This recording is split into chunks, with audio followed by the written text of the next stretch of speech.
Hello and welcome to Ear Read This, the podcast that swivels books around in your ear holes to wax lyrical about literature. My name's Ash, and today I'll be talking about the Two Gentlemen of Verona, which is possibly William Shakespeare's first play. Possibly. I'll explore its exact place in the chronology of Shakespeare's other plays, as well as question why it has been so neglected and even trashed by some of his critics. In taking some of those critics on, I can see them now, steaming outside the studio, just a swamp of turtlenecks and crocs. We'll look at the merits and pitfalls of a psychological reading of Shakespeare's characters, argue with E.M.W. Tillyard, who said he didn't find any satiric elements in Shakespeare's comedies, and make a case for the Two Gentlemen being an early bromance, filled as it is with man-child antics, frat-boy bonding, and gross-out humour. And finally, we'll end on a bit of historical sleuthing. A podcaster will triumph where academics and historians have failed when he answers definitively whether or not this was Shakespeare's first play, and claim the big pot of gold from, the TLS or the Queen, or whoever does big pots of gold.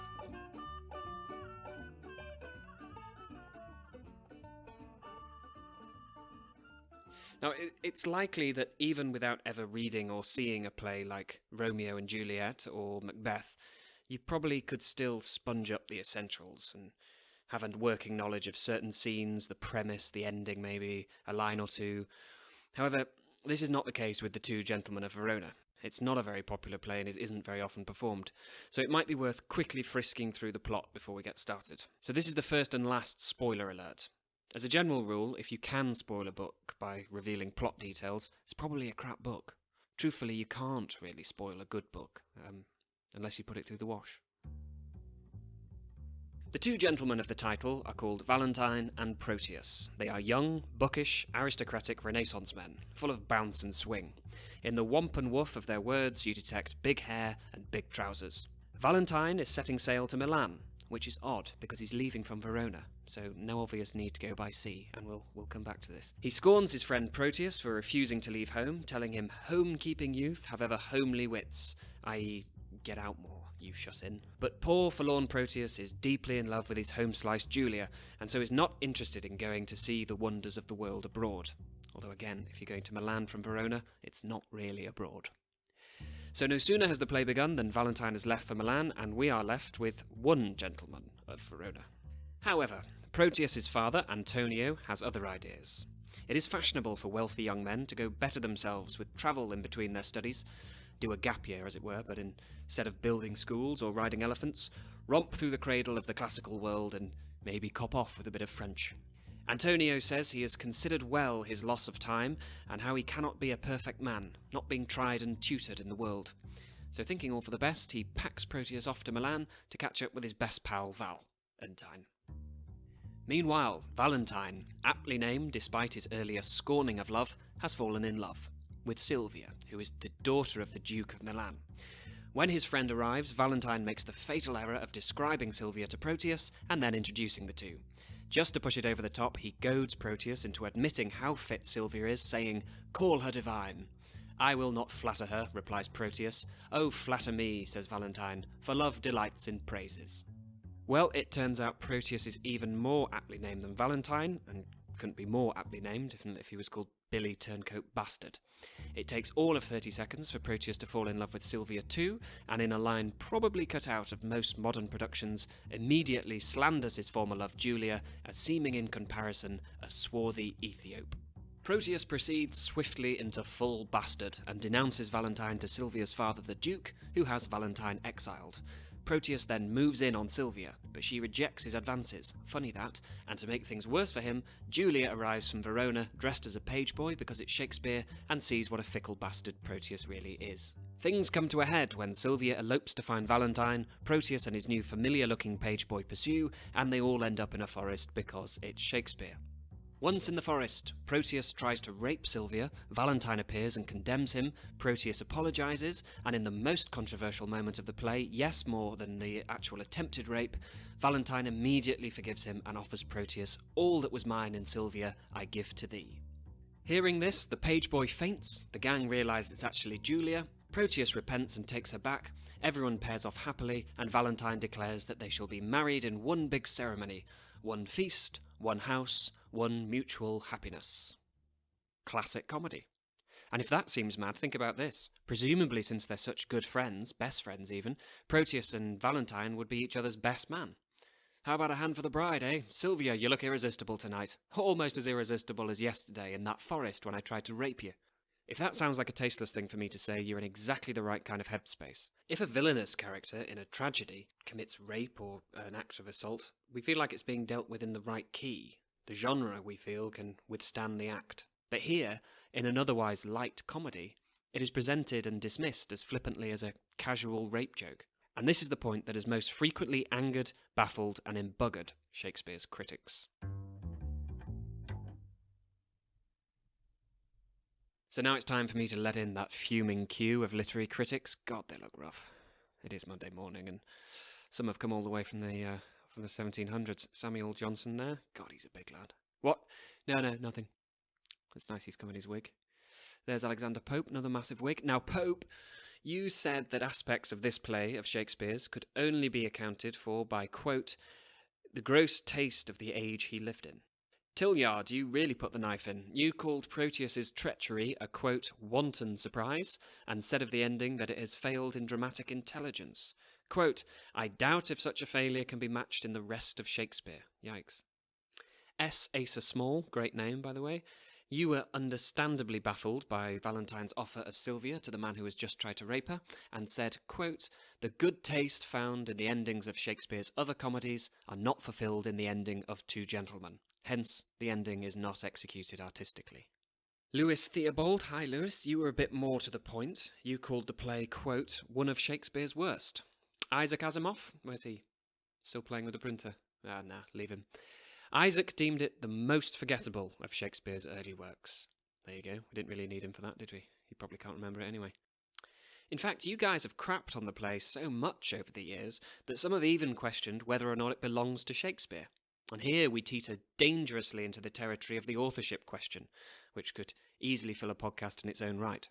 But, in brief, you, Sir Arthur Quiller Couch, wow, name of the week, you found the play to be, quote, a piece of theatre botchwork, and posited the hypothesis that, quote, Shakespeare had another denouement which possibly proved ineffective on the stage, and the one we have is a stage adapter's substitute.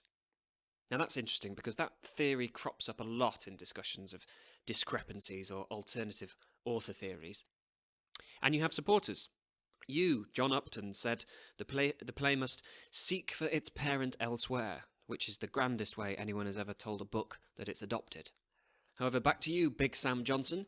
You were not willing to put the Two Gentlemen up for adoption, saying that the play contains the, quote, language and sentiments of Shakespeare. Great rebuke.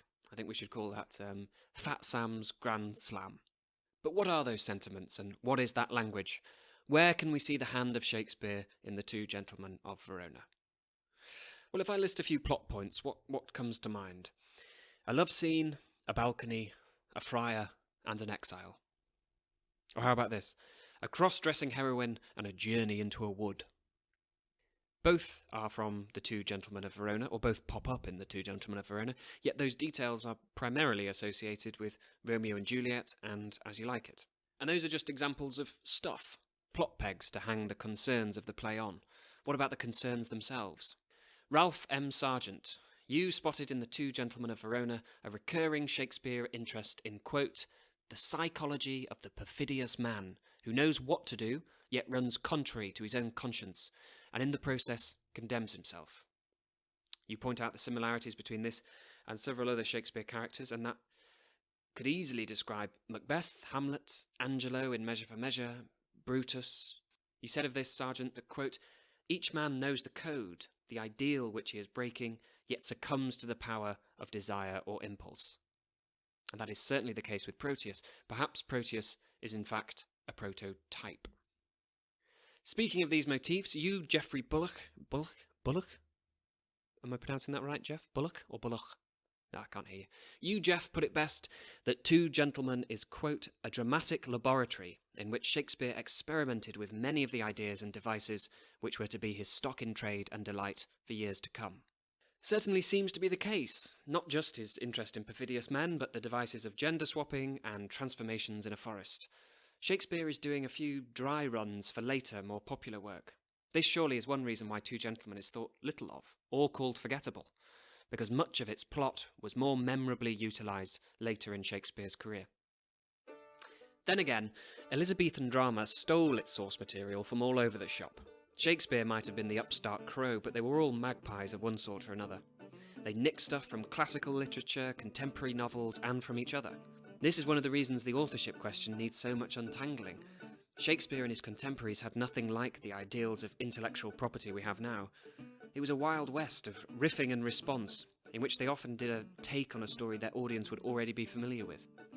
So all of these motifs could then be just some other 16th century playwright simply following dramatic fashion. Perhaps pointing them out is as daft as saying that because two pantomimes both have a dame, they must be written by the same author. "I told you," I hear John Upton gloat from the sofa, "this piece of crap is adopted." Well, hold your horses there, John. No, Samuel Johnson, that was uncalled for. Put some ice on it, John. Sam, that's enough, okay? Enough. Yeah? It's a podcast, not a cockfight. Maybe in the language of the play we'll find more solid evidence of Shakespeare's presence. William Hazlitt, you have said that, quote, "There is throughout the conduct of the fable a careless grace and felicity which marks it for his." His being Shakespeare's. And maybe I should quote a couple of examples. Here is one of my favourite Shakespeare speeches, a paean to living amongst nature, delivered by the exiled Duke in As You Like It. "Now, my co-mates and brothers in exile, hath not old custom made this life more sweet than that of painted pomp? Are not these woods more free from peril than the envious court? Here feel we not the penalty of Adam, the season's difference, as the icy fang and churlish chiding of the winter's wind, which when it bites and blows upon my body, even till I shrink with cold, I smile and say, this is no flattery. These are counsellors that feelingly persuade me what I am. Sweet are the uses of adversity, which, like the toad, ugly and venomous, wears yet a precious jewel in his head, and this, our life, exempt from public haunt, finds tongues in trees, books in the running brooks, sermons in stones, and good in everything. I would not change it." Now here's Valentine, also exiled to life in a forest. "How use doth breed a habit in a man. This shadowy desert, unfrequented woods, I better brook than flourishing peopled towns. Here can I sit alone, unseen of any, and to the nightingale's complaining notes tune my distresses and record my woes. O thou that dost inhabit in my breast, leave not the mansion so long tenantless, lest, growing ruinous, the building fall and leave no memory of what it was." Both are former and fallen men of court, cherishing a delight and wonder in the natural world, an example of what many have called Shakespeare's sweetness. Yeah, I see you critics smirking there. What, don't think much of my reciting? Well, piss off. Yeah, I don't want to get all Star Trek, but I'm a podcaster, not an actor, so you can all just do one, alright? Do one. Here's a shorter example from the comic side of Shakespeare's writing. This is Launce, one of the clouds in the Two Gentlemen of... Clouds? I meant clowns in the Two Gentlemen of Verona, chiding his dog for being emotionless. "My mother weeping, my father wailing, my sister crying, our maid howling, our cat wringing her hands, and all our house in a great perplexity. Yet did not this cruel-hearted cur shed one tear." And now here's Peter, the clown in Romeo and Juliet. "Madam, the guests are come, supper served up, you called, my young lady asked for, the nurse cursed in the pantry, and everything in extremity. I must hence to wait. I beseech you, follow straight." I think Launce had two accents there, and Peter was had one toe in Cockney. There are, in fact, two clowns in the Two Gentlemen of Verona, and I haven't mentioned either of them in relation to the plot, because, frankly, they don't influence the plot so much as comment upon it. But Launce he'll prove particularly useful later on when I do my detective work on when this play was first written and performed. The apparent satellite nature of the clowns is one of the many dramatic errors that Shakespeare seems to have made in composing the Two Gentlemen of Verona. There are discrepancies in setting, plot and motive. Since you've calmed down, Samuel Johnson, I'll mention your theory on this. Quote, "The reason of all this confusion seems to be that he took his story from a novel which he sometimes followed and sometimes forsook, sometimes remembered and sometimes forgot." This novel, then. Shakespeare drew on a number of sources, true to that magpie mindset of his era. The primary source is a series of pastoral novels called The Diana, written by Portuguese author Montemayor. I'm not pronouncing that right. This sequence contained the story of Philismena, the shepherdess, in which the titular Philismena cross-dresses as a page to pursue Phyllis, her erring lover. This was riffed on by Philip Sidney for his Arcadia, published posthumously in 1590, and the story was in wide circulation. It had a happy ending, with no controversial attempted rape at the end. Yet writers say, "In the sweetest bud the eating canker dwells," and new critics have said, to paraphrase Proteus, that you can't believe with an example of such sweet source material, Shakespeare could have written something as repugnant as he did in The Two Gentlemen. So what do we make of this revulsion, and what is it worth to us as readers? Well, the measure of your revulsion depends on how you read the play. Many critics have taken a psychological reading of Shakespeare's characters and held them not just to the social values of their own time, but to expectations you might hold real people to. You, George Eliot, wow, glad you could make it, huge fan. It was turning into a bit of a sausage fest in here too. I see Big Sam's eyes light up. That's not what sausage fest means. Check your dictionary. George Eliot, you, for example, on rereading the ending of The Two Gentlemen of Verona, said that Valentine disgusted you more than ever. Sounds pretty personal. Arthur Quiller Couch, he's nodded off, never mind. He said that one's impulse on reading the scene was to remark that, quote, "There are, by this time, no gentlemen in Verona." Thomas Hammer, there's a name you can count on. You thought it was impossible that Valentine could act so out of character. Now, this all sounds like people discussing someone they actually know, not a character. While I wouldn't write off a psychological reading of Shakespeare's characters, it has its limits. The objective isn't always psychological truth. In this play, for instance, the objective seems to often be having a laugh. Characters aren't people. They're representations of people. Sometimes they're little more than activated scenery. If you ever hear a writer say, "My characters come to me and tell me what to write," run a mile or call an exorcist.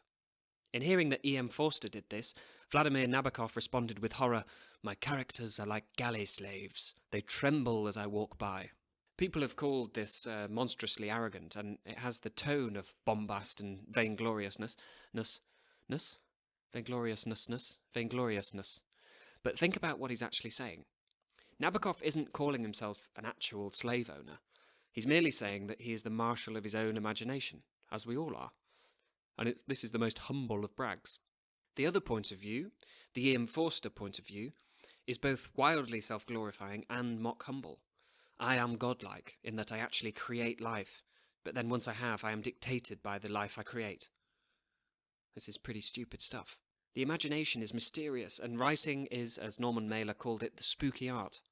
So none of this is to say that a writer who says their characters talk to them won't write something brilliant, but their own capacity for development of craft is hindered by the fact that they regard their own imagination as an external supernatural force they can't influence or manipulate. I make this rather long segue to point out that even disregarding social differences from different time periods, in our case Elizabethan and our own, isn't enough if you hold characters to the standards of behaviour you'd expect from people you know. In doing this, you severely limit the range of drama, and especially comedy, you can see and enjoy. I'm inclined to agree with Ingerstina Eubank. Wow, sorry Sir Arthur, this is now name of the week. He doesn't give a shit, he's asleep. Who suggests Shakespeare was less interested in the truth to human feeling than he was to wringing the last drop of silliness out of Valentine's conventions. This is the best explanation for Valentine's behaviour in offering Sylvia to Proteus, and in Eubank's words, it, quote, "does not involve us or Shakespeare very deeply." This seems completely true, and the whole work is full of exuberance and experimentation. And errors. I mentioned before that The Two Gentlemen of Verona is full of errors. Already we've seen that people travel to Milan from Verona, which makes as much sense as skiing to London from Norfolk. Once we're in Milan, the Duke refers to the lady he's supposedly wooing as living in Verona here. He also is sometimes described as a duke and sometimes as an emperor. Julia appears to have a father one minute and then not the next. Proteus falls in love with Sylvia the second he meets her, but later she recounts of the many times he has told her of how in love he is with Julia, which seems a bit weird. The name Sir Eglamour is used for two different people. Surely there can't be that many Sir Eglamours. H.B. Charlton, you point out that, quote, Lawrence has no real right within the play, except that gentlemen must have servants and Elizabethan audiences must have clowns. While Harold F. Brooks argues with you, take it outside, fellas, first warning, that, quote, this is to see the dramatic structure too exclusively in terms of plot. Ingustina Eubank, you say that the real inconsistency is, quote, that Shakespeare is trying to use as his raw material what characters say, attitudes, rather than what they are, people. So what attitudes is Shakespeare using or lampooning? To answer that, we need to look a little bit more at his source material. We've seen already that the romantic love plot of the Two Gentlemen of Verona was derived in part from Montemayor's Diana. Again, sorry for mispronunciation. But there is another strand to this story, the part that makes it something of a bromance. Sam Johnson's cringing at that coinage. The theme of masculine friendship. Ralph M. Sargent, emphasising this theme and suggesting Sir Thomas Eliot's The Governor as its progenitor, says, quote, a second major literary source for the two gentlemen presenting this friendship theme in action has long been conjectured. It is now suggested that we simply look at the chapter in The Governor following that on friendship, namely Book 2, Chapter 7, entitled The Wonderful History of Titus and Gyzippus. Gyzippus sounds wrong. Gyzippus. There follows the tale of an ideal friendship between two aristocratic students in Athens, one Greek, one Roman. Gyzippus, the Greek, becomes engaged. He makes the mistake of extolling his fiancée to his friend Titus and then introducing her to him. Sound familiar? Titus falls deeply in love with his friend's fiancée. Yep.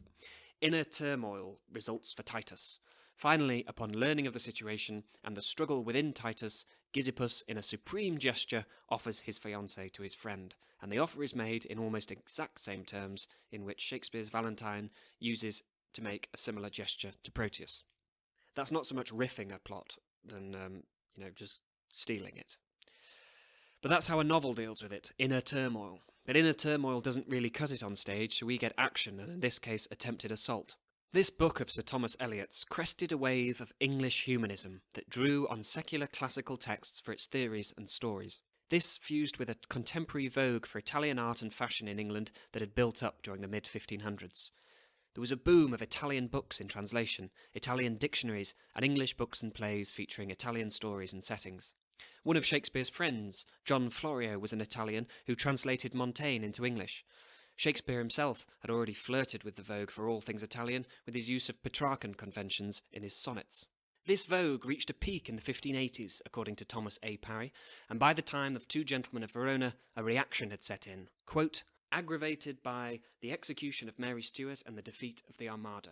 These two events, instead of quieting, intensified English fears. The next decade was a period of strong nationalist feeling, marked by hatred of everything foreign. Spaniard, Italian, and Papist were often synonymous, a fact that is not surprising, since much of Italy was politically under the Spanish king, and thousands of Italians served in the Spanish army. So perhaps Shakespeare was mocking his two Italian protagonists. Here is Valentine as the Italian Renaissance man he is at the start of the play. To be in love, where scorn is bought with groans, coy looks with heart-sore sighs, one fading moment's mirth with 20 watchful, weary, tedious nights. If haply won, perhaps a hapless gain. If lost, why then a grievous labour won. However, but a folly bought with wit, or else a wit by folly vanquished. Ralph M. Sargent, still with us, Ralph? You say that in the course of the medieval period, the theme of romantic love accepted and absorbed the conventions of courtly love and chivalric code. Is it chivalric or chivalric? Anyone? What are you literary critics for if you can't tell me if it's chivalric or chivalric? I'm going to go with chivalric. Chivalric sounds like a French horse called Rick. Italian and Renaissance literature in Shakespeare's day exalted precisely this kind of code. A 16th century rendering of Bros Before Hoes, an English Elizabethan drama, is full of examples that masculine friendship is as strong or stronger than romantic love. This is certainly what Valentine is getting at in that quote. And not just drama, as Ralph again points out, saying, quote, "This love-friendship conflict became, in Elizabethan comedy, almost as popular as did the revenge theme in tragedy." It's this clash between masculine friendship and romantic love that takes us to the controversial ending, best summed up perhaps by Proteus at the height of his betrayal, "In love, who respects friend?" Shakespeare, unsurprisingly, indicates romantic love is the stronger force, even though its victory is somewhat muffled. But surely it's the victory of love that surfaces in Proteus's immediate remorse and renewed love of Juliet at the turnaround at the end of the play. We take it as a sour ending, but seen from the perspective of love conquering all, it seems the abruptness is merely matter of fact. What Shakespeare is lampooning, then, is two men who get wrapped up in the fashion and foibles of becoming gentlemen, and in the process end up behaving foolishly and get treated like scum.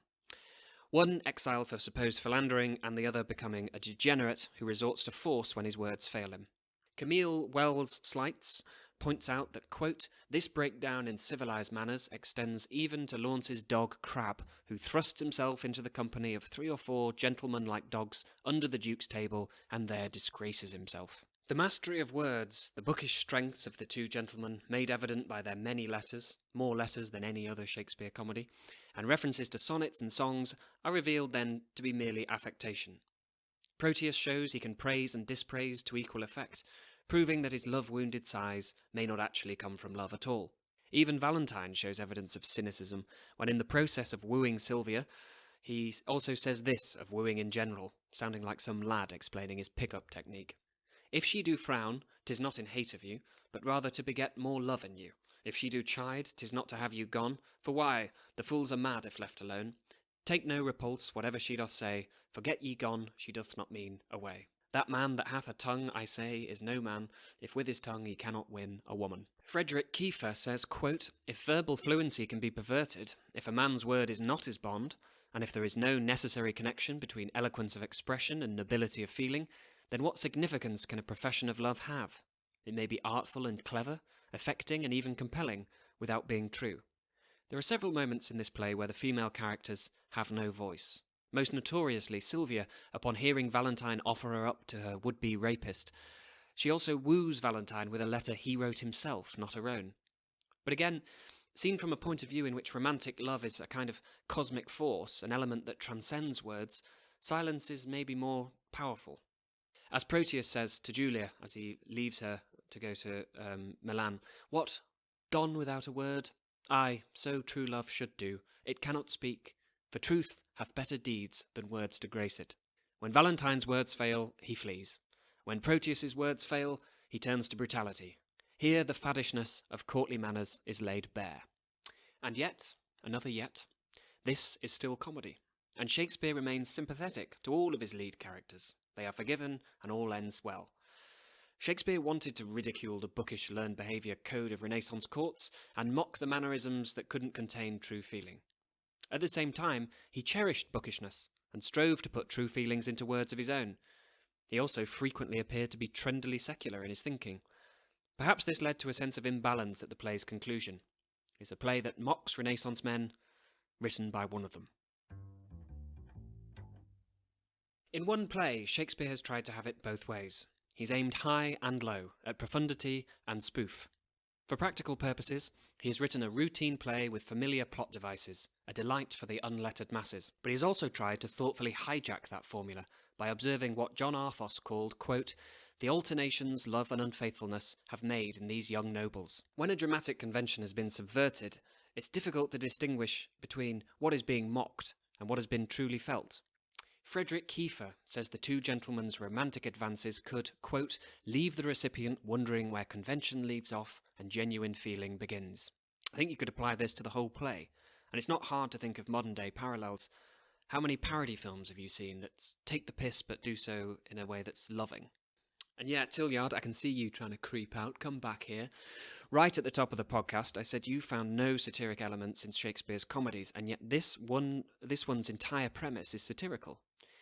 The evidence is there throughout, from Julia's oblivious declaration that Proteus's oaths are oracles, we know different, she does not, to Valentine's undoing by the Duke, who tricks him simply and then humiliates him by reading out his doggerel verse.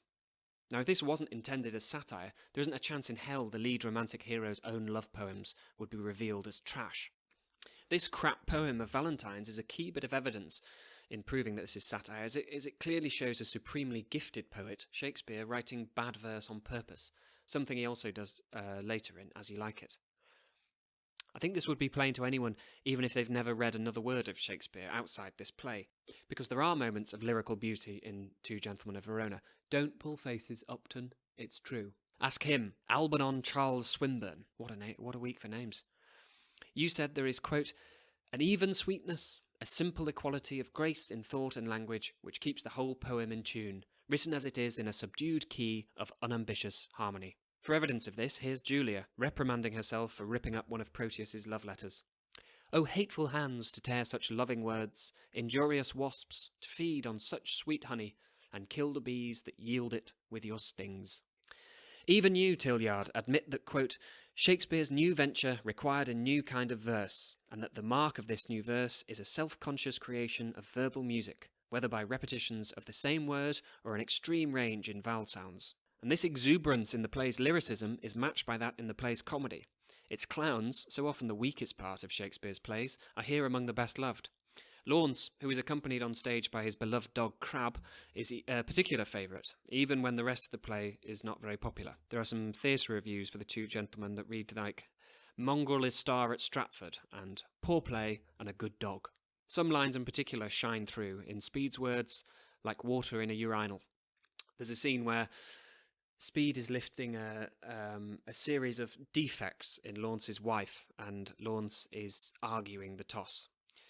Speed says, Item, she has no teeth, and Laurence replies, I care not for that neither, because I love crusts. But it is often a scrappy play, bearing all the marks of a fledgling playwright, whose poetic gifts were far more advanced than his stagecraft.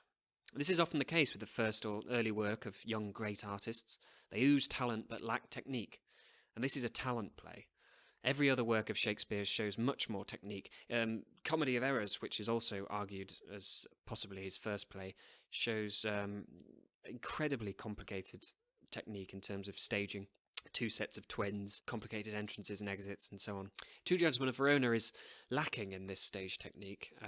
Stina Eubank says, Shakespeare has obviously had difficulties in translating the I and the thou, and occasionally she, of the sonnets into the multiple voices and interactions of a dramatic structure.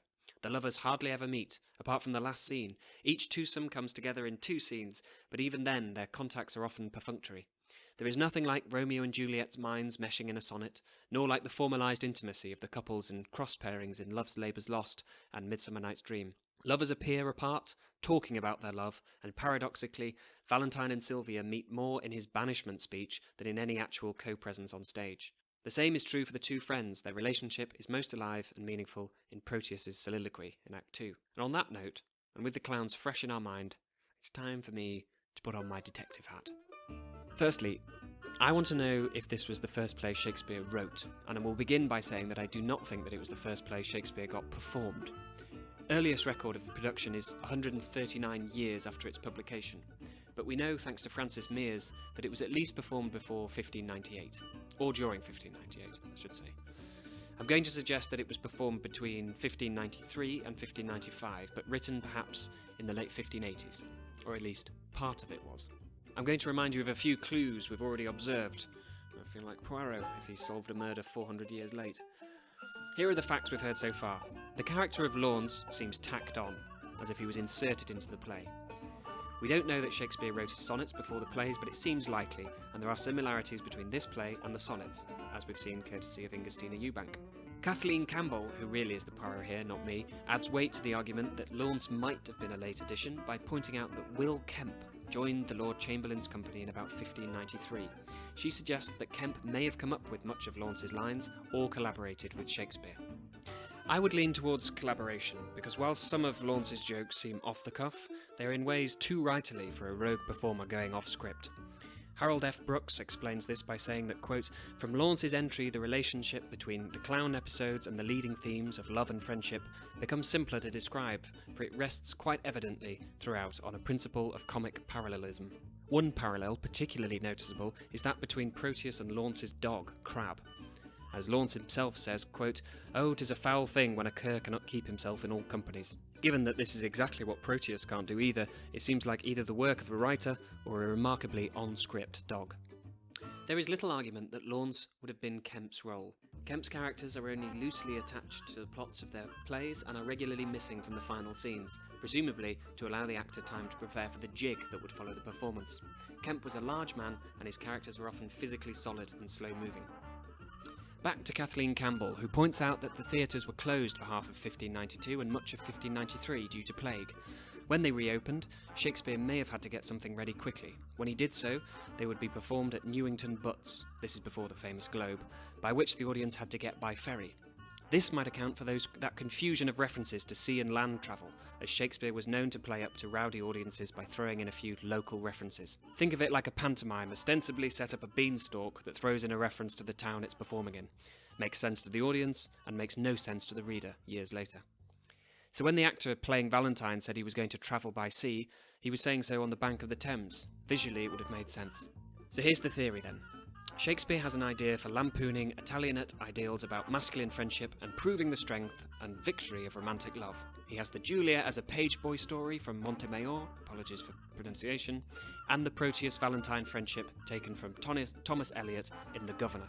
But his play isn't dramatic enough, or it lacks mass appeal. Maybe he doesn't finish it, maybe it's set in London, so the Italy bashing isn't quite as pronounced, which would be another reason perhaps for the confused sea travel references. So he shelves it, cracks on with Taming of the Shrew, Comedy of Errors, Henry VI. Then the plague comes, the theatres close, and Shakespeare goes back to writing sonnets or performing with companies outside of London. When they reopen, Will Kemp joins Shakespeare's company, and they go through his back catalogue. Collaborating on the character of Launce, maybe Shakespeare makes a few tweaks to the script, and ta-da, Two Gentlemen of Verona is put on. So is it his first play? If this is true, yes, kind of, and also kind of not. So not exactly a Poirot-like conclusion. It is fitting that the subject of this first podcast contains such an enthusiasm for reading.